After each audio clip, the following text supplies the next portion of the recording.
의식적 자아를 보호해내기 위한 수단이란 얘기예요. 꿈자가의 목적은 프로이트도 초기에는 자아를 거의 의식적인 부분 중심으로 자아를 이해를 했어요. 그래서 무의식에 의해서 의식이 압도당하지 않도록 무의식 속에 있는 어떤 금지된 것들이 의식적인 자아에 갑자기 침입에 들어올 때 자아가 감당을 못한다는 얘기. 우리가 꿈을 깨는 것이 이런 거예요. 위장 작업이 끝나서 갑자기 원래 생각이 드러나게 되면 소스라치게 놀라서 꿈을 깨게 된다고 보여요. 우리 그 부분에서 여러분들이 조금 원문에서는 클리어한데 번역한 부분에서 약간 우리가 다들 이렇게 얘기해놨어도 여러분들은 이 마음의 구조 이론을 알기 때문에 다 알아듣고 넘어가실 거예요. 그런데 이제 전혀 상식이 없이 바로 이 책을 읽는다고 한다면 이 말이 무슨 말인지 못 알아들을 것 같아요. 우리 그 다음으로 가죠. 그러면은 진짜 이 번역이 이렇게 뒤바뀌어하면은 진짜 아는 사람은 이게 잘못됐다라고 이게 잘못됐구나 하지만 그렇지 않을 경우에는 이걸 진실로 믿어버리면 프로이트 이론이라든가 어떤 이론에 대해서 카오스 상태로 갈 것 같아요. 그래서 어떤 면에서는 번역서만 가지고 공부하는 게 참 어려운 경우들이 있어요. 그래서 번역이 정교하게 잘 되어 있는 경우는 괜찮은데 그래도 굉장히 도전이 많아요. 그런데 번역서만 가지고 공부를 하다 보면 정말 혼란에 빠질 수 있는 경우. 제가 30대 때 어느 분 번역을 좀 도와준 적이 있는데 일본 책을 번역을 하는데 원서는 영어 책이었어요. 근데 번역하시는 분이 그 당시만 해도 일본 시대에 교육받으신 분들이 일어에 능통하시니까 번역서를 내긴 내야 되는데 본인이 쉬운 게 일본 책을 봐가지고 나한테 기술을 해주셨어요. 근데 그걸 받았었다가 내가 정리해서 번역본을 이분에게 다시 드려야 되는데 아무리 어떤 것은 그냥 크게 차이가 나지 않으면 그대로 불러주신 대로 다 썼는데 결정적으로 내용이 뒤집어지는 것들이 나와요. 오역이 나온다니. 오역이 그냥 문장의 혼란 정도의 오역은 괜찮은데 정반대로 번역하는 경우들이 나와요. 왜냐하면 그 내용을 모르시는 분들이 번역할 때는 내용을 모르니까 말이 잘 이해 안 될 때 자기 나름대로 어떤 결론을 냈는데 그 결론이 완전히 뒤집어진 결론. 근데 그래서 그걸 원문을 보고 수정해서 가져다 드리는 일들이 몇 번 되니까 이분이 짜증내고 나한테 그 작업을 더 이상 하지 말고 다른 사람을 시켜서 일사천리로 해가지고 책을 내시더라고. 내가 그 경험이 있어요. 그래서 다른 사람이 보면 답답할 만큼 내가 좀 고지식하게 이게 읽는 버릇이 옛날부터 있었던 것 같죠. 네, 어쨌든 프로이드 관점을 봤고 이번에는 비온의 꿈꾸기 이론이란 무엇이냐. 꿈꾸기와 알파 기능 사이의 관계. 그러니까 이게 공통된 부분도 있고 또 다른 부분이 있다라고 했었잖아요. 비온 육dun전에. 비온은 1959년에 쓴 초기 메뉴. 꿈꾸기와 알파 기능을 결합시킨 것으로 보인다. 그랬지만 그 후에 비온은 그 둘을 구별했다. 비온과 알파 기능이 정서 경험의 감각 인상이 베타 요소들로 알려진 야생적이고 초기의 비정신적인 원정서들로부터 정신학을 갖는 알파 요소들로 변형되는 가정적 과정을 지칭하는 유기적 모델이라고 생각했다. 알파 기능을 기억해보는 거죠. 알파 요소들은 꿈 요소들을 위한 상징력, 공급물과 마찬가지로 표기, 억압, 무진, 그리고 의식과 무의식 사이의 접촉 장벽의 경험, 생각 그 자체로 개천된다. 즉, 꿈 이야기를 만들어내는데 사용되는 더 이상 나눌 수 없는 꿈 요소들을 공급한다. 알파 요소가 그렇다는 거죠. 근데 이제 저는 여기에서 이 번역 보면서 보면 좌천이라는 용어가 몇 차례 나오는데 그게 좀 불편하더라고요. 불편하죠? 정말 없나? 뭐 이러면서 그- 비슷하다는 여쭤봐야 되겠다 진짜. 아마 여러분이 불편하게 느꼈다면 이 번역서를 정교하게 읽어보면 말이 잘 어렵다, 잘 이해가 안 가는 거예요. 좌천된다는 말, 승진된다는 말의 반대가 좌천이죠. 네. 그러니까 그런 뜻이 있어요. 그러니까 여러분들이 표의 문자를 읽을 때하고 똑같아요. 표의 문자에 우리 한자를 읽을 때 한 글자가 10개, 20개의 의미가 있죠. 근데 그 문장 속에서 어떤 것으로 쓰여져 있는가를 아는 게 쉽지 않아요. 그래서 우리 표음 문자를 읽더라도 어떤 의미가 담겨 있는 것을 번역하기 이게 어려운 거죠. 어느 단어가 가지고 있는 함축되어 있는 의미가 여러 가지가 있는데 여기서 좌천된다는 말이 틀린 말은 아니지만 이 문장에서는 맞지 않는 말이죠. 그러니까 여기서는 여러 가지로 사용된다는 얘기예요. 좌천된다는 얘기. relegate라는 말을 그렇게 번역을 한 것 같은데 relegated to notion, repression, maintenance and reinforcement of contact barrier. 그래서 여러 곳에 사용된다. 이제 여러 용도로 사용된다. 그 말을 좌천된다로 아마 잘못 쓴 게 아닌가 싶어요. 네. 그러니까 가독성이 좀 떨어졌어요. 그래서 더 이상 나눌 수 없는 큰 요소들을 공급한다. 그래서 이제 비온이 자기 저서에서 자고자는 사람은 하나의 정서적 경험을 하고 그것을 알파 요소로 전환시키며 그럼으로써 큰 사고들이 가능해진다. 그리고 그 결과 의식이 방해받지 않을 수 있다. 홍국이나 알파 기능은 밤낮으로 발생한다. 그 베타 요소를 설명하는 방법 중에 어떤 면에서는 우리의 내적이나 외적인 대상 관계 안에서 체험하는 것을 원체험들 이런 것을 베타 요소라고 볼 수도 있다. 설명하는 방법을 조금 달리해서 내적 혹은 외적 현실 안의 대상들과 주관적으로 접촉하면서 내적 대상이나 외적 대상을 만나면서 자기가 소화해내지 못했던 어떤 원정서 이런 경험들로 또 다른 표현으로 설명하려고 애를 썼어요. 그로스타인이 나중에 이 책을 보면. 그래서 베타 요소를 설명하는 방법 중에 이 두 가지 라인의 방법이 있는데 이걸 여기서 같이 섞어서 설명을 하니까 여러분들이 지금 혼돈스러운 거죠. 왜냐하면 이게 내적이나 외적 대상, 실제 알 수 없는 것이 감각을 통해서 만났다고 하는 것은 그것이 우리에게 구체적으로 오는 것은 우리는 어떤 정서라는 것, 감각이나 이런 것은 실제적으로는 뭘 통해서요? 보통 우리가 우리의 정서 접촉면이 건드려지는 것은 대상 관계 속에서 건드려지죠, 대부분. 그래서 외적 대상이나 그 외적 대상이 내면화되면 내적 대상이 되죠. 그래서 그 내적 현실이나 외적 현실 속에 있는 어떤 대상과의 만남이라고 내가 구체적으로 만나는 거 이 대상 관계 속에서 이 경험을 한다는 얘기예요. 그래서 이게 퍼스널라이즈드, 그러니까 어떤 그 대상도 어쩌면 나에게 신비일 수 있죠. 내가 잘 모르는 거죠. 이런 대상과의 관계에서 실제적인 체험으로 드러나는 것은 이 베타 요소를 경험하는 게 대상 관계 속에서 구체적으로 내가 경험하는 것으로 느껴지는 것은 의식적인 자아가 경험하는 것은 대상 관계 속에서 경험을 하는데 이건 아까 얘기한 알 수 없는 그러니까 영원히 진화하는 오가 어느 한순간에 나에게 포착되는 것은 어떤 대상 관계 속에서 그 경험을 하게 된다는 얘기를 하고 있는 게 아닌가 싶어요. 그러니까 내가 퍼스널 오가 된다는 얘기죠. 진화하는 오가 어느 순간에 내가 직접 오를 만난 경험이잖아요. 그래서 이 베타 요소를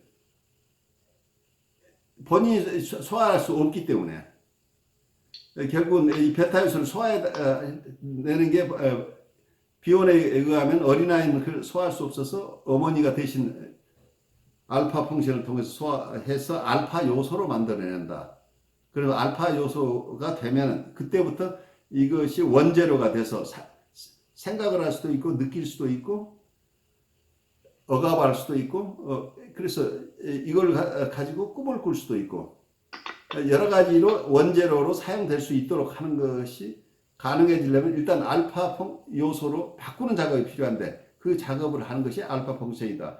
근데 여기서 알파 펑션이 말하자면 꿈속에서 이 알파 펑션이 일어난다고 본다면 꿈 작업 자체도 이게 꿈꾸는 현상 자체가 어쩌면 알파 펑션하고 닮아 있지 않느냐. 그래서 이걸 구별해내기가 이론상 쉽지 않은 거죠. 그래서 알파 펑션을 꿈꾸기하고 연관을 시켜서 지금 설명하고 있다고 이해를 하면 어떨까 싶어요. 그래서 본인이 이 이론을 하다 보니까 이 같은 것으로 설명을 하다가 나중에 보면 이게 같은 것이 아니잖아. 이게 꿈꾸지 않을 때도 우리가 알파 펑션이 있는 거 아니야? 그러면 구별을 하긴 해야 돼? 하면서 이 이론을 만들어가는 과정인데 실제 일어나는 현상 자체는 이 꿈꾸기와 알파 펑션을 구별을 했는데 또 한쪽에서는 꿈꾸기 작업 혹은 판타지를 확장해서 해석을 하다 보면 우리는 항상 꿈을 꾸는 것이다. 우리 현실을 파악하는 것 자체도 꿈속에 파악하는 것이다. 이렇게까지 넓어져 버려요. 그러니까 판타지 이론이 클라이넨들의 판타지 이론이 확장되면서 어떤 개념까지 가냐면 무의식적 판타지, PH로 쓰는 판타지는 프리미티브 띵킹이라고 생각해 버리고 생각 자체가 판타지다. 라고까지 넓어져 버리면 우리는 계속 꿈꾸는 과정 속에 있다. 그래서 비혼의 어떤 이론도 말하자면 클라인 개념이 좀 더 명료하게 확대된 것이라고 볼 수도 있죠. 임상 과정 속에서 분석가가 계속 레버리 속에 있어야 된다. 꿈꾸는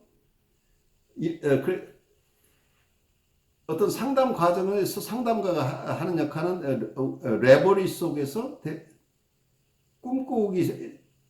꿈꾸는 과정 속에서 상담자가 내담자를 만난다고 설명하고 있는 게 이런 점이죠. 그래서 내담자의 무의식을 만나기 위해서 상담자가 꿈꾸는 것이 계속돼야 된다고 하는 것은 그렇게 되면 여기서는 꿈꾸기라고 하는 것하고 알파 펑션은 분리해내기 어렵게 되는 거죠.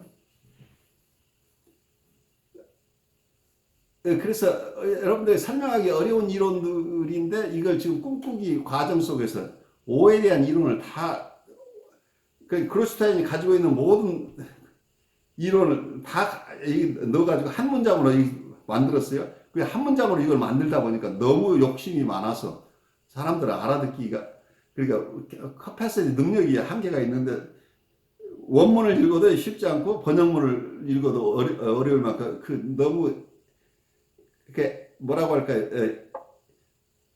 엑스트랙트인데 어떤 것을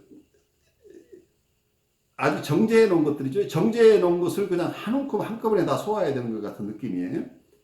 어떤 게 정제된 것은 물에 타서 10배 내지 20배로 타서 그걸 조금씩 마셔야 소화를 할 수 있는 것을 한꺼번에 그것도 여러 개의 것을 한꺼번에 소화하려고 하니까 여러분이 소화가 안 되는 게 당연할 거예요. 그렇게 이해하시고 잘하려고 애쓰고 있다 이렇게 이해하고 그 다음으로 가시죠.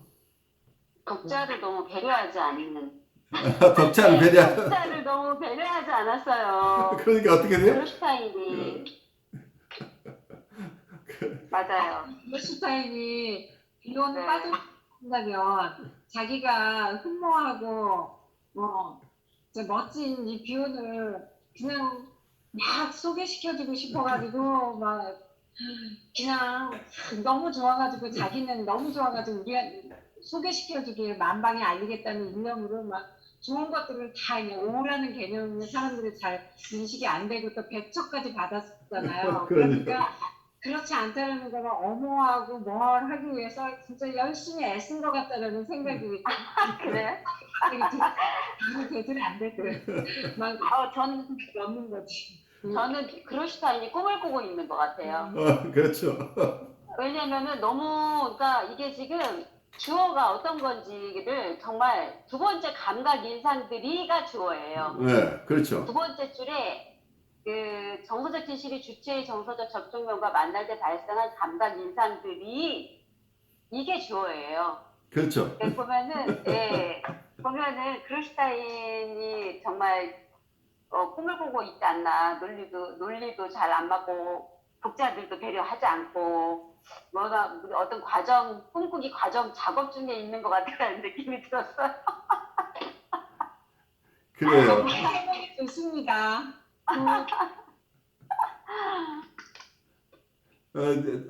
어쩌면 애쓰고 있는데 정말 주어 동사가 분명 우리가 꿈속에서는 아까 이게 포의 문자가를 여러 개 나열해 놓은 경험을 제가 얘기했죠.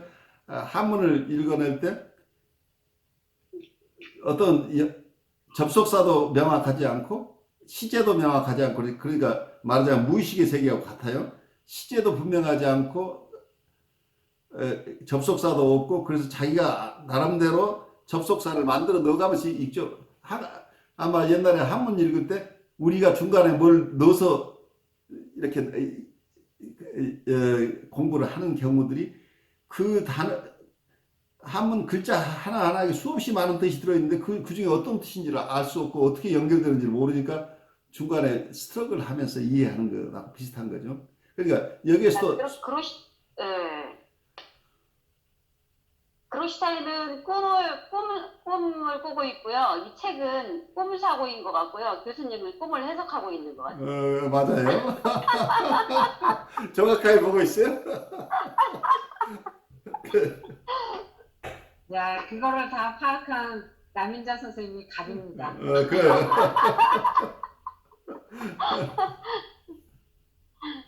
예. 근데 다른 선생님들도 말씀하시고 싶으면 말씀하셔요. 김성신 선생님 어떤 생각을 수업 계시는지요? 듣고 싶습니다. 보고 싶습니다. 제가 지금 말할 수가 없는 상황이에요. 아. 환경이. 그래서 죄송해요. 알겠습니다. 네, 잠깐 밖에 나와서 이야기하고 있고요.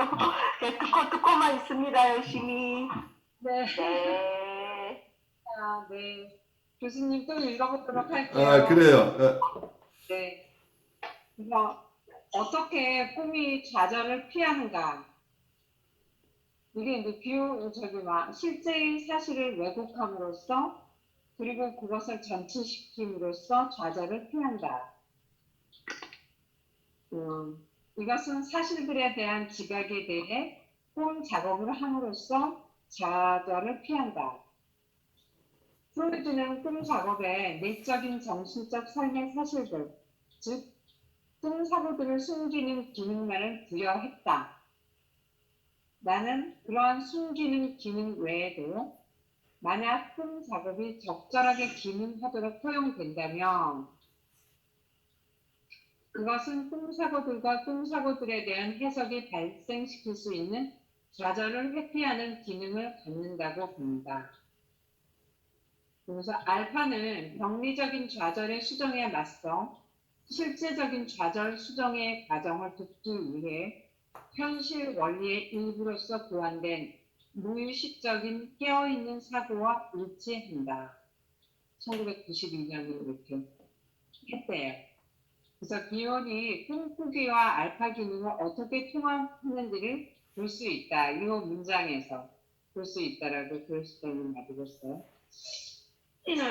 그래서 꿈꾸기와 알파 기능은 좌절을 실제로 수정하는 데 있어서 합법적인 과제에 봉사한다. 저는 여기서 아까 좌천이라는 표현도 마음에 안 들었지만 봉사한다라는 표현도 마음에 안 들어요. 이분이 번역자가 봉사한다라는 표현도 곳곳에 많이 썼더라고요. 그래서 여기 이제 합법적인 과제에 봉사하고 현실 원리에 봉사한다고 생각합니다. 그러면서 생각하는 능력을 발달시키는 데 있어서 좌절을 견디는 것이 핵심적이라고 봤을 때 어떻게 꿈이 좌절을 피하는가 뭐 이러면은 프로이드는 표현한 거하고 이제 기운이 표현한 거 두 가지로 볼 수 있죠. 꿈이 좌절을 피하는가? 여기서 프로이드 얘기는 어때요? 프로이드는 꿈 작업의 내적인 정신적 삶의 사실들, 즉 꿈 사고를 숨기는 기능만을 부여했다. 그래서 어떤 위장을 함으로써 어떤 것이 드러나지 않도록, 좌절된 것이 드러나지 않도록 하는 걸 이베이션 기능만 있다, 이렇게 봤는데, 여기서 비오는 거기에서 나는 그러한 숨기는 기능 이외에도 만약 꿈 작업이 적절하게 기능하도록 허용된다면, 즉 좌절에 대한 실제적인 수정이라는 합법적인 과제를 위한 기제들로 사용된다면, 그것은 꿈 사고들과 꿈 사고들에 대한 해석이 발생시킬 수 있는 좌절을 회피하는 걸 갖는다, 좌절을 회피하는 기능을 갖는다고 본다. 이제 이렇게 좌절을 회피하는 기능을 갖는다고 본다고 표현하고 있는 걸 영문을 조금 봐야 될 것 같아요. I attribute to it the function of evading the frustration to which the dream thoughts and therefore the interpretation of dream thoughts would give rise if allowed to function properly. That is, as mechanisms associated with the legitimate test involved in real modification of frustration. 꿈에서는 단순한 회피 기능만 있는 게 아니고 실제 좌절을 조정하는 기능, 실제 좌절을 수정하는 기능을 할 수 있다고 하는 것으로 이해를 하면 어떨까 싶어요. 이 표현을 하나하나 따라가서 설명을 하려면 쉽지 않은데, 우리가 꿈에서 어떤 거 위장돼 있을 때 그 내용을 보지 않는다는 것뿐이 아니고, 어쩌면 실제적인 어떤 좌절이 숨겨져 있다고 한다면, 이 꿈 속에서 위장해보고 다시 그걸 해석하고 하는 이런 여러 과정들이 실제로는 좌절 자체를 더 견뎌낼 수 있는 상황으로 프로세스하는 과정이라고 이해하면 어떨까? 여러분이 좌절이 있어요. 어떤 좌절이 있다고 한다면, 꿈속에서 그 좌절을 반복한다고 한다면, 그것이 위장돼서 꿈 작업이 일어나고, 거의 알게 모르게 다시 꿈 해석을 통해서, 이게 내 좌절의 경험이다 라고 알게 된다면, 그 좌절을 조금씩 더 전혀 꿈을 꾸지 않고 프로세스 하지 않은 것하고 이 프로세스를 하는 경우가 어떤 차이가 있을까요? 그러니까 우리가 비원 여기서 보면 좌절을 견디는 능력이 중요하잖아요. 그렇죠. 그리고 삶에 있어서 좌절이라는 것은 나의 소망이든 욕구든 신체적인 것들이 허용되지 않는 환경이든 허용되지 않는 상태잖아요. 예. 진짜 우리가 좌절을 경험하는데, 그렇지만 만약에 그 외부 자극이나 뭐가 없다면 내가 욕구하는 부분이 환상 속에서라도 다 허용되잖아요. 좌절을 경험할 필요가 없는 거죠. 근데 자기가 환상이든 뭐 그런 생각이든 이런 것들이 외부로 표현되었을 때 그것이 허용되지 않으면 무조건 허용되지 않고 또 배척당하거나 뭐 이렇다면 이제 좌절을 경험하는 건데, 그냥 저도 이제 자꾸 중원부원하는데 교수님 말씀에서 핵심은 좌절을 견디는 능력, 요 표현이 갖는 의미가 중요한 것 같아요. 그래서 꿈이 좌절을 피하는가, 좀 회피하는가, 뭐 이런 것이 이 물음표에서는 꿈이 좌절을 우리가 그 좌절을 감당할 수 있을 상태만큼의 수위만큼 보여주는 것 같아요. 그 수위가 이제 감당할 수 없을 것 같으면은 그 수위 조절에 따라서 정말 알 수 없고 혼돈된 상태, 개꿈이든 뭐든 이런 상태를 가지만 감당할 수 있다면 좀 더 좌절을 견딜 수 있을 만큼 수위로 조정을 해나갈 수 있을 것 같다는 생각이 들어요. 중요한 부분이에요. 이 부분은 비온의 얘기가 굉장히 적절하다고 보여요. 그래서 이게 단순하게 어떤 좌절을 피하고 있다고 한다면 꿈에 안 나타날 수도 있죠. 근데 피하고 있다고 한다면 아예 꿈에 안 나타날 수도 있는데 이게 꿈에 나타났다고 하는 건 다른 쪽에서 보면 프로세싱이 일어나고 있죠. 그게 다루어지고 있다는 얘기예요. 근데 다루어지는데 이게 있는 그대로 다루기는 어려워서 이게 여러 가지 위장된 형태로 드러나고 있지만 만약에 이 꿈 작업 속에서는 원래 그 정서나 그 정서적 진실이 하나 숨겨져 있죠. 이 정서적 진실을 위장해서 위장한 형식이 꿈 작업을 통해서 다시 우리의 전의식으로 왔는데 이 전의식이 결국 꿈을 깨고 나서도 다시 꿈을 해석하는 것이 꿈 해석은 다른 사람에 의해서 해석되기도 하지만 본인 스스로도 꿈 해석을 하죠. 내가 이게 꿈을 꿨는데 뭐야? 무슨 꿈이야? 여러분들이 계속 할 거예요. 근데 뭔가 내 과거의 좌절하고 관련되는 내가 전번에 누가 언짢았던 것 아니면 누구에게 심하게 모욕당했던 것이 지금 꿈속에 드러난 게 아니야 라는 여러분이 통찰에 오게 된다면 이게 꿈속에서 만났으니까 망정이지 꿈이 아니고 또 현실에서 이런 경험을 했다고 하면 여러분이 감당할 수 없는 어떤 내용이었을 가능성이 있죠. 근데 이게 꿈이었으니까 그 좌절의 경험을 그때 견뎠고 그리고 해석을 할 때도 조금 객관화해서 볼 수 있게 되죠. 그래서 어쩌면 실제 좌절이 있지만 그 좌절 자체가 내 주관적으로는 굉장히 힘든 것이지만 좀 떨어뜨려서 꿈을 통해서 한번 여과해서 다시 그 과거의 정서를 만날 때는 내가 강도가 훨씬 약해져 있을 가능성이 있잖아요. 전에 그 기분 나빴던 거가 지금 남아가지고 내 꿈속에서도 이런 게 나왔네? 근데 내가 무척 기분 나빴네? 하지만 내가 그 생각을 할 때는 이미 이 좌절의 강도가 마디케이 수정이 일어난다는 얘기죠. 지금은 내가 그 생각을 해도 견딜만 하게 됐잖아요. 그러니까 내가 원래 담을 수 없는 것을 지금 담아내는 컨테인먼트가 일어나고 있잖아. 내가 꿈을 꾸는 자이기도 하지만 꿈을 해석하는 자이기도 하죠. 그러니까 꿈을 꾸는 과정 속에서 내 무의식 쪽에 한번 다뤘어요. 정말 분해서 그 분한 것을 그렇다면 이 분한 상태로 바로 꿈으로 나가면 꿈도 못 꿀 수가 없어요. 꿈을 꿀 수 있다는 건 어느 정도 소화가 돼야 되니까. 그래서 이 하나의 여과 과정을 거쳤고 다시 이걸 원래 분했던 것으로 다시 되돌리는 과정 속에서 위장을 걷어내고 야 그때 정말 언짢았어. 기분 나빴어.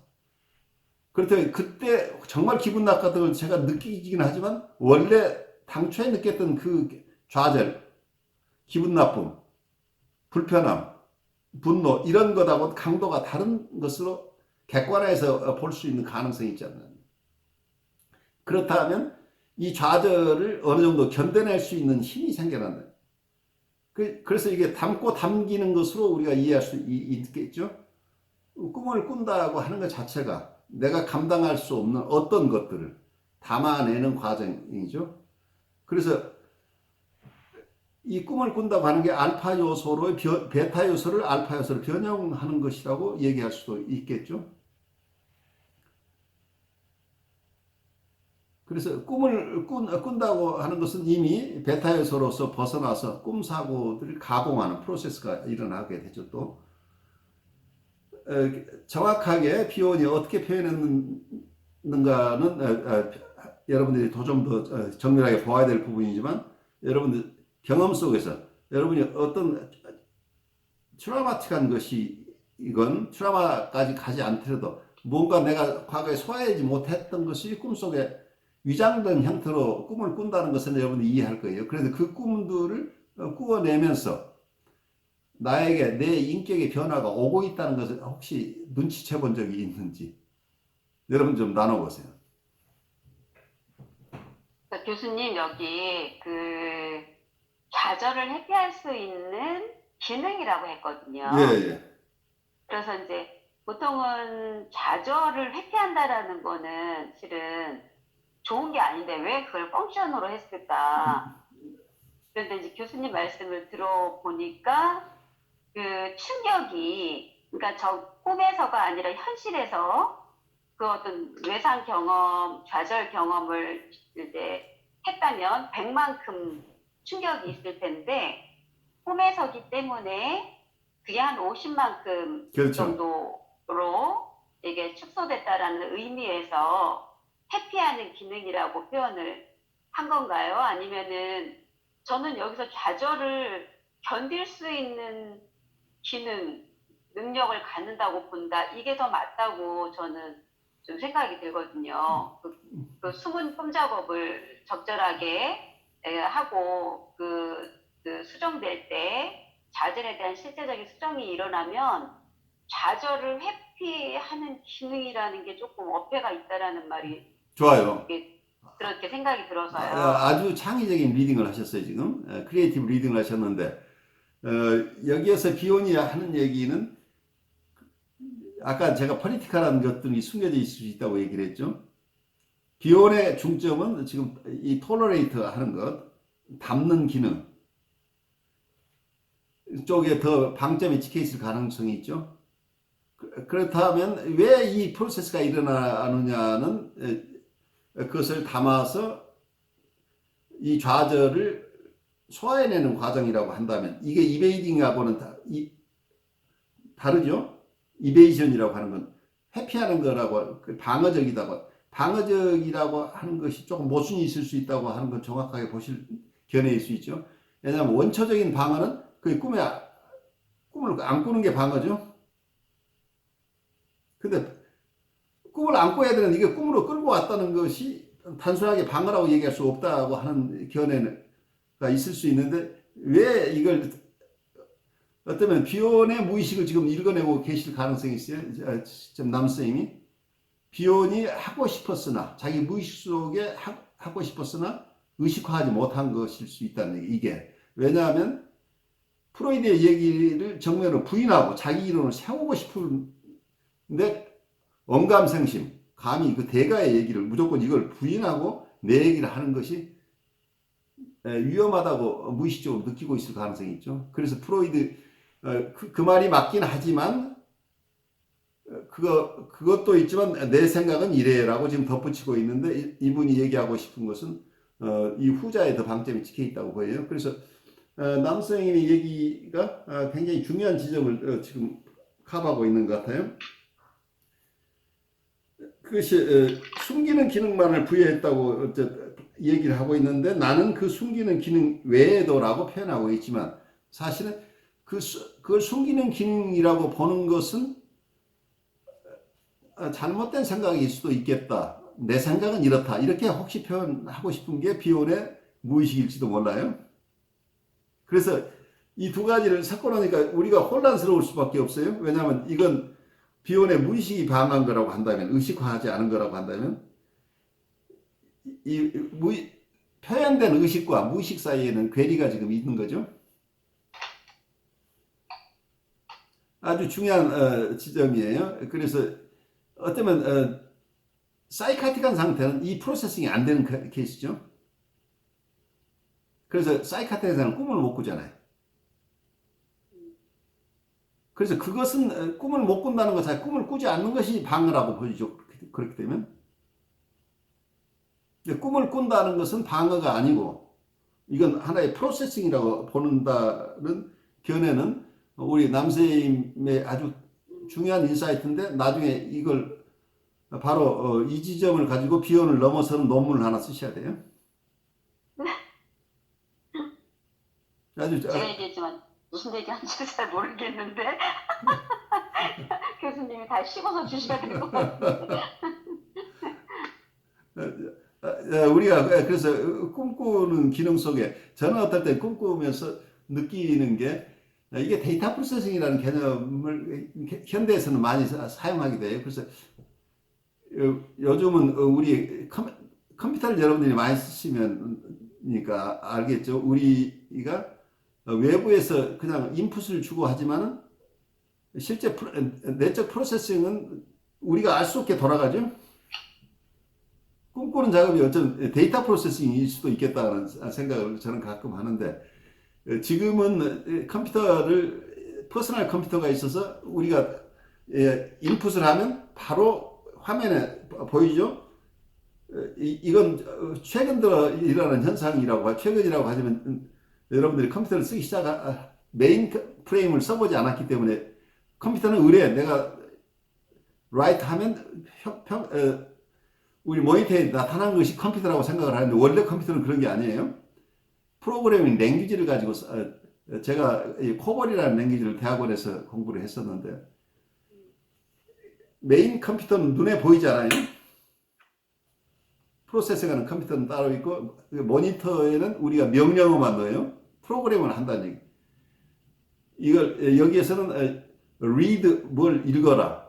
아니면 디스플레이 뭐 하라고 하는 거 그것도 그런 용어는 아니지만 정확하게 그런 것을 코딩을 해주는 요즘 얘기는 코딩을 하는 게 프로그래머가 하는 일이에요. 근데 프로그래머가 아니더라도 컴퓨터를 사용하려면 프로그래밍 랭귀지를 알아야만 쓸 수 있었던 시절이에요. 그러면 그 오더를 하고 내가 프린트를 하고 싶어요. 그러면 그 코딩 속에 어떤 내용을 하고 나서 프린팅 펑션을 거기 넣어줘요. 그리고 나서 그 프로그램에 러닝을 해야 돼요. 런하면 내가 프로그램을 한 것하고 그 뒤에 런하는 건 다른 거죠. 내가 러닝 하라고 그러면 그때부터 메인 프레임 컴퓨터가 내 지시에 따라서 하나하나 프로세스를 해 나가는 거죠. 그래서 나중에 내가 작업한 것을 나중에 찾으려면 프린팅 룸에 가면 작업 몇 번 누구 거가 나와 있는 거죠. 그럼 내게 어느 것인지 찾아가서 프린팅 룸에서 찾아오는 거란 얘기예요. 이제 이런 과정을 거친다면 우리 인간의 두뇌를 컴퓨터라고 본다면 우리가 일상적인 경험을 다 하지만 컴퓨터가 너무 분주하잖아요. 인간은 멀티태스킹을 하고 있잖아요. 멀티태스킹을 하고 있는데 그것이 다 프로세스 안 된 것들, 밀린 작업들이 꿈꾸는 과정에서 여러분 수면 시간에 컴퓨터는 계속 프로세싱을 하고 있을 가능성이 어쩌면 그 프로세싱하는 과정 속에 특히 정서적으로 건드려지는 것들이 몇 가지가 툭 튀어나오면서 이게 꿈속으로 진입하는 게 아닌가 하는 생각을 저는 가끔 해요. 그래서 어떨 때는 낮에 이런저런 생각을 했는데 그때 소화하지 못한 것들이 꿈속에서 다시 리플레이가 일어나면서 그때 소화하는 과정을 가기도 하고 그때 골똘히 생각해서 풀리지 않고 있던 것이 어떻게 해야 되지 하는 것들의 실마리가 꿈속에서 풀리기도 한다고 보여요. 그래서 꿈이라고 하는 게 굉장히 프로덕티브하게 작용할 수도 있다고 보이죠. 그렇다면 좌절을 마디피케이션하다, 좌절을 수정하는 기능이라고 하는 것도 꿈의 중요한 기능일 수 있겠죠. 이걸 단순하게 이베이전이다, 어떤 방어다, 회피하는 것이다 라고만 볼 수 없는 기능을 가지고 있다고 하는데 오늘 남 선생님이 아주 중요한 통찰을 하셨어요. 오늘 어쩌면 두 분이 꿈의 기능 중에 아주 중요한 부분을 지금 서로 터치하고 있어요. 그리고 실제로 이 부분이 임상에서도 굉장히 중요할 것 같은데 우리가 드리밍이라 꿈을 어떤 단순한 방어나 좌절의 회피라고 이베이전이라고 보지 않고 이걸 중요한 프로세스로 보고 어떤 프러스트레이션을 마디피케이션 하는 거다. 프러스트레이션을 우리가 견딜 수 있는 것으로 바꾸는 작업이라고 한다면 이건 굉장히 중요하죠. 우리는 누구나가 좌절을 겪을 수밖에 없는 삶을 사는데 우리가 꿈을 잘 꾼다고 하는 것은 이 좌절을 회피하지 않고 우리 것으로 담아내는 작업이고 그래서 그 좌절 자체를 넘어서서 생각으로 옮겨갈 수 있는 거라고 보는 거죠. 엄마가 사라진 그 지점을 우리가 포인트로 봤던 점으로 보고 나쁜 대상이 발생하는 나쁜 대상으로 변질시키지 않고 엄마의 부재라고 인식한다고 하는 것이 사고의 첫 번째 단계라고 얘기를 했었죠, 우리가. 그래서 이 좌절된 상황을 톨러레이트 한다고 하는 것은 거기서부터 생각을 할 수 있게 된다고 하는 거죠. 그래서 이게 어떤 면에서는 좌절을 넘어서서 새로운 사고로 바꿔갈 수 있는 것이기 때문에 아까 꿈속에서 그 오가 출현하는 것하고도 관련되는 거죠. 우리 안에 어떤 신비한 것들이 우리의 정서적인 접촉면을 만나는데 이게 원정석이기 때문에 알아들을 수 없는 거죠. 왜냐하면 이모션인데 프로토 이모션이라고 본다면 그 알아들을 수 없는 정서에 뭔가 정서가 건드려지긴 소화할 수 없는 것들을 만약에 소화하는 작업이 꿈속에서 일어난다고 한다면 우리가 그 샥 때문에 어쩌면 오라고 하는 것은 여러분이 태양이 만약에 오라고 한다면 태양을 직접 우리가 태양을 직접 바라보면 눈이 멀어버린다는 얘기예요. 그래서 눈이 멀지 않으면서 태양을 바라볼 수 있는 것은 적절하게 나를 보호하면서 태양을 간간히 바라보는 방법이겠죠. 그래서 어떤 꿈 작업도 이런 과정이 아닐까. 내 안에 있는 어떤 진실을 직접 대하기보다는 조금씩 소화할 수 있는 것으로 바꾸어가는 과정이다 라고 한다면 내가 꿈을 잘 꾼다고 하는 것은 내가 이모션을 머처해가는 과정일 수도 있겠다고 생각이 되는데 두 분 그리고 김성희 교수님도 시간이 되시면 같이 오늘 수업에서 느낀 것들 조금 더 나누는 시간 갖죠? 교수님 저는 질문이 있는데요. 네네. 그러니까 꿈을 이제 꾸잖아요. 예. 그러면은 어떤 꿈은 그 자신을 프로세싱하면서 그 꿈이 통찰이 돼요. 예. 통찰이 돼서 너무 놀랍고 신기하고 그게 어떤 건 굉장히 캐주얼하기도 하고요. 그렇죠. 그러니까 굉장히 그 일상 속에서 가벼운 정서들을 내가 이래서 이랬어라는 거가 이렇게 올 때가 있는데 그리고 어떤 건 무겁기도 해요. 그렇지만 또 어렵게 또 만나기도 하는데 어떤 꿈은 도저히 굉장히 상징적인 꿈이긴 한데 도저히 해석이 안 되고 생각조차가 뭔가 이렇게 그 아주 감이 전혀 안 오는 그 꿈들이 있거든요. 그러니까 프로이드적인 측면에서 해석할 수 있는 꿈들이 있고 융이 네. 이해하는 꿈 레벨의 꿈도 있어요. 그러니까 네. 퍼스널리티 넘버 2라고 하는 것, 제2인격 속에서는 어떤 신비 체험들을 하느냐 하면 자기가 지금 중학생이나 국민학교 학생으로서 자기가 있고 근데 자기 안에 18세기에 살고 있던 어떤 사람이 살고 있는 것 같은 느낌. 네. 그런데 가끔은 이 인격이 자기에게 드러나기도 한다는 얘기예요. 이제 이런 느낌들이 있는데 어떤 꿈속에 만약에 이러한 나의 퍼스널 넘버 2가 드러난다고 한다면 내가 도저히 이해할 수 없는 것일 수도 있겠죠. 경우에 따라서. 그래서 어떤 신비한 부분도 그래 우리의 일상 안에서 어떤 좌절을 다루는 이런 프로세스도 있지만 또 하나 깊은 꿈속에서는 여러 가지로 표현하고 이제 여기서 비오니 오라고 표현하고 있는 것 중에는 어떤 집단 무의식이나 어쩌면 요즘 우리가 하는 시대의 징표라고 하는 어떤 면에서는 집단적인 현대 사회가 나에게 요구하고 있는 어떤 것일 수도 있고 내가 이 세상에 와서 풀어야 될 어떤 과제가 내 안에 숨어 있어서 그것이 드러날 수도 있겠죠.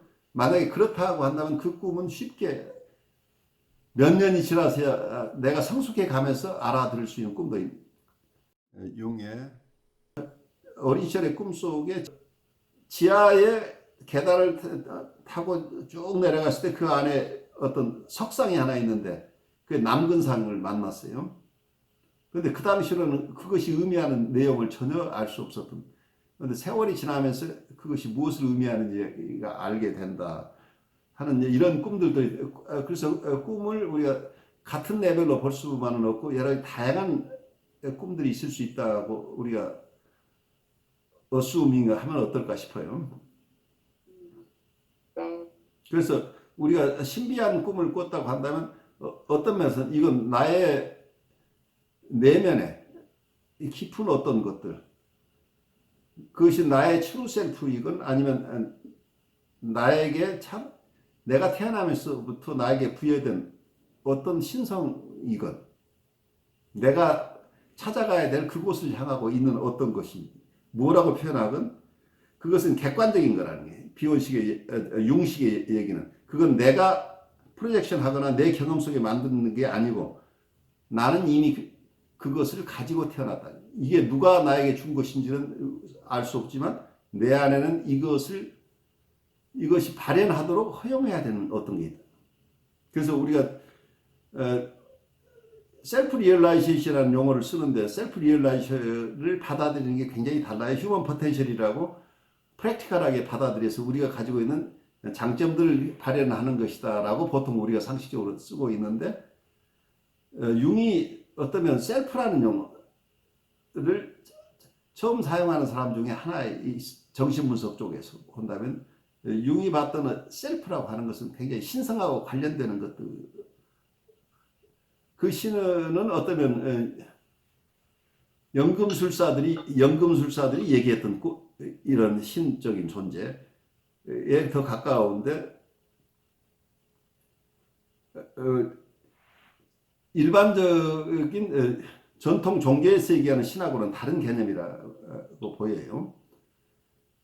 그렇지만 그것이 배척하는 것이 그런 개념이라기보다는 더 넓은 개념의 어떤 가드 헤드, 어떤 신성 이런 개념들을 쓰고 있는데 그것을 뭐라고 디파인하건 그 자체가 융은 어쩌면 자기 삶의 체험을 직접 사람들이 얘기하면 사회가 받아들일 수 없었기 때문에 어떤 분석 심리학의 이론으로 여러 모습으로 표현해내고 있었지만 이분이 자기의 실제 체험을 고백한 것은 자서전을 쓴 게 80살이 넘어서 쓰셨던 것으로 생각이 돼요. 그 자서전 속에서 자기가 평생 체험했던 신비 체험들을 얘기하면서 자기는 이런 현상을 그냥 회피하지 않고 이걸 이해하면서 살아내려고 평생을 살아온 사람이라고 고백해요.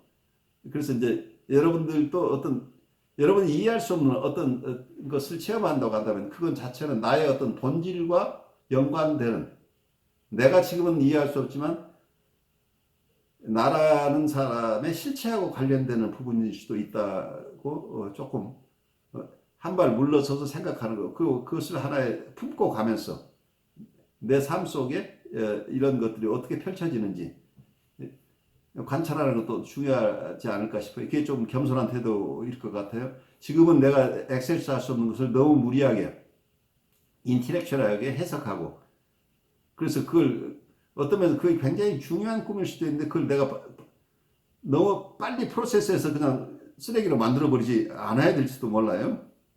이해되지 않은 건 이해되지 않은 채로 품고 가는 것도 비원이 여기서 얘기하는 컨테이닝 하는 작업일 수도 있겠다고 하는 생각이 들어요. 또 다른 생각들 좀 나누시죠. 그러니까 제가 이거를 꿈은 무엇을 의미하는가 이제 이거를 읽으면서 이론을 생각할 수도 있지만 이론보다는 개인적 체험이라든가 그렇죠. 또 진짜 수면 속에서의 꿈만 꿈이냐 이제 축소시키면 수면 속의 꿈만 꿈일 수 있지만 좀 더 확장시키면 우리의 그러니까 저한테 꿈이라는 거는 이제 좌절을 견딜 수 있게 해주거나 또는 비전을 제시해주거나 이런 거는 또 어떤 신비 체험 같은 것도 될 수도 있겠죠. 개인적으로. 그렇죠. 예. 그리고 제 삶이 어릴 때부터 현재까지 살아오면서 정말 제가 원치 않는 상황들이 되었을 때, 그리고 마음이 아팠을 때, 이렇게 돌이켜 보니까 그랬을 때 저를 위로해주고 치유해 주었던 꿈들을 꾸었었던 것 같고, 또 그런 어떤 동화라든가 이런 이제 어릴 때 동화책들을 읽으면서 너무 중독적으로 빠져들었던 부분이 현실의 삶의 피고단함을 이 동화에서 나랑 비슷한 이야기들을 읽으면서 같이 또 아파하면서 제 마음이 치유되고 견딜 수 있게 여기 안에도 이 25장 꿈은 무엇을 의미하는가 여기에서도 이제 내러티브에 대한 것들이 나와요. 꿈이 이제 내러티브 이야기 형식으로 재개작되고 뭐 이렇게 하는데 이것도 하나의 제가 어릴 때 봤던 그 동화처럼 그 꿈꾸자가 견딜 수 있고 또 치유되는 현실을 살아낼 수 있게끔 만들어주는 그런 부분. 저한테의 꿈은 좀 그랬었던 것이고, 아까 그, 참자기 같은 그런 부분은, 융이, 30대 중반부터 이제 중년이 되어 간다. 이제 그러는데, 그때 좀 이렇게 본질적인 꿈들을 몇 가지를 꾸었었던 게 지금까지도, 저희가 어떻게 살아야 되는지에 대한 물음에 대한 해답을 주었던 것 같아요. 그래서 이제 순간순간 잊고 살다가 가끔씩 또 이렇게 생각해보면 그 꿈이 딱 생각나면서 내가 그렇게 살아야지 해줬던 몇 가지 꿈들이 저한테 너무 고마운 어떤 지침 또는 등대 이런 거, 그러니까 약간 신성 체험도 좀 비슷하게 좀 들어있었던 것 같고, 하여튼 고마웠던 꿈인 것 같고, 그 꿈을 잊지 않도록, 오늘 수업 들으면서, 그 꿈을 다시 리마인드 하면서, 내가 앞으로의 삶 동안도 그 꿈 내용과 그 꿈 메시지, 제 개인적인 거죠, 뭐, 주관적인 거죠. 그 메시지들을 잃지 않고 살아간다는, 좋은 습이겠구나. 생각이 들었어요. 그게 말하자면 융이 얘기하는 인디비듀에이션이겠죠. 내 안에 무의식이 의식과 통합돼 나가는 과정이죠. 근데 무의식과 의식의 통합을 단순한 리프레션이라는 억압하고 억압에서 풀려나고의 개념이라고 바라보기보다는 우리 안에 있는 숨겨진 어떤 것들인데 아직은 그래서 비원이 접촉 장벽이라고 얘기를 하고 있는 것을 억압 장벽하고 조금 달리 쓰고 있죠. 그래서 무의식은 무의식대로 보호받아야 되고 의식은 의식대로 보호받아야 된다고 하는 거죠. 의식과 무의식의 경계가 무너지면 사이카틱한 상태가 되어버리죠. 그래서 이 보호 장벽이라는 개념도 굉장히 중요한 것으로 보여요. 그래서 우리가 너무 무의식의 세계를 억압이라는 측면만 바라보지 말고 서로 보호받아야 될 영역이 다른 내 인격의 두 측면이 있다고 볼 수 있겠죠. 그렇지만 어린아이가 의식이 작은데 무의식의 내용이 한꺼번에 몰려오게 되면 의식의 작은 등불이 꺼져버린다. 그러면 사이카틱하게 돼버려요. 그렇기 때문에 내가 점점 내 의식이 자라면서 내 무의식의 내용이 조금씩 통합돼 나가는 것이 인간의 성숙이라고 볼 수 있겠죠. 그래서 우리가 의식과 무의식의 그래요. 우리가 알지 못하는 나의 부분 그리고 내가 익숙한 나의 부분이 있는데 내가 좌절을 견딜 수 있는 힘이 자꾸 생겨난다고 한다면 내가 이해할 수 없는 것이 오더라도 이걸 품을 수 있는 것이기 때문에 이게 성장 동력이 생기는데 만약에 그게 준비되지 않은 상태에서 너무 빨리 이걸 대면시키게 된다면 위험하다는 얘기. 그래서 이건 임상적으로 굉장히 중요한 얘기예요. 내가 나를 보호하고 내가 성장하는 인간 성숙 이론으로서 여러분이 정신 분석이 굉장히 중요하지만 또 하나는 다른 분들, 힘든 분들을 임상적으로 돕는데 정신 분석 이론이 똑같이 적용된다는. 그리고 그뿐만이 아니라 병리적이 아니지만 건강한 분이지만 아직 성숙 과정을 가고 있고 성숙에 일어나는 프로세스를 잘 몰라서 무의식 속에 있는 귀중한 것들을 거부하고 있는, 그래서 점점 힘들어하고 있는 건강한 사람들의 성숙을 돕는 일로서 중요하다는 얘기예요. 그래서 꿈이라는 것을 어떻게 보느냐에 따라서 꿈이 우리 삶 전체가 꿈이라고 얘기할 수도 있겠죠. 내가 지금 꿈속에서 얘기를 하는 건지, 내가 지금 사는 삶 전체가 꿈인지, 아니면 내가 지금 다른 세상을 꿈꾸고 있는 것인지, 다른 세상에 있는 나가 지금 이 세상을 경험하고 있는 건지 알 수 없을 만큼 이게 꿈 개념 자체가 굉장히 넓어질 수 있겠죠. 이게 마찬가지로 판타지 개념도 굉장히 넓어질 수도 있고 좁아질 수도 있죠. 그래서 이런 여러 가지 개념을 우리가 접하면서 우리가 우리 삶을 어떻게 바라볼 것이냐 하는 것이 우선 굉장히 중요하죠. 내가 사는 삶을 이해한다고 하는 것은 결국 다른 분의 삶도 이해할 수 있는 우선 기본적인 언더스탠딩을 내가 갖는 것이죠. 근데 내가 성숙하는 과정을 잘 이해하지 못한다고 한다면 다른 분의 성숙을 도와주기 어렵다는 얘기고, 그리고 내가 아픔을 치유받았던 과정들을 경험하지 못하면 다른 분이 아파하는데 그분을 도울 수 있는 방책을 내가 생각해내기 굉장히 어렵다는 거죠. 그래서 어쩌면 나의 성장과 내 이웃의 돌봄, 그리고 이웃과 함께 사는 것, 이런 것들이 하나의 원리라는 얘기. 이걸 너무 세분화해서 하나의 기법으로 배우려고 하는 거가 위험하다는 거죠. 그래서 내가 상담가로서의 기법을 잘 익혀서 박사가 됐다고 해서 다른 사람을 도울 수 있느냐는 그건 답이 아니라는 얘기죠. 그 전인적인 성장이 일어나야만이 내가 성장하고 그러면서 다른 사람도 같이 성장하고 내가 내 아픔을 치유하면서 다른 분의 아픔도 함께 치유할 수 있는 능력이 생겨나는데, 이걸 현대사회는 아까 중요한 얘기 기능이라고 했던 것이 걸려 나왔죠. 남선생님이 어떤 면 꿈꾸기가 하나의 회피하는 기능이다고 했을 때 거기에 대해서 강한 저항을 느꼈던 것은 어떤 기능이라고 바라보는 것 자체가 굉장히 테크니컬하죠. 전인격적으로 우리의 마음의 작용을 이해하지 않고 너무 세분해서 어떤 한 기능으로 이해할 때 그 기능 자체가 의미하는 전체적인 어떤 의미, 전체적으로 왜 그것이 필요한지를 이해하는 것, 일정 부분에서 회피하고 있지만 그 회피하는 것은 더 큰 목적 하에서 회피일 수 있는데, 단순하게 회피라고만 바라본다는 것은 어쩌면 우리를 우리를 오도할 수도 있다는 생각을 하게 되죠. 여러분들 오늘 수고 많으셨고, 특히 아마 이 챕터를 받으면서 오버헬름 됐을 거예요. 이 많은 것을 어떻게 오늘 발제해. 그래서 여러분들이 지금 수업하고 있는 방식이 굉장히 중요해요. 이거 전체는 여러분들이 읽는 거고, 그 중에 여러분들에게 가장 중요하다고 느끼는 몇 가지를 가지고 이렇게 디스커션을 하는 것이 더 중요한 것으로 보여요. 오늘 여러분 참여해 주셔서 고맙습니다. 수고하셨어요.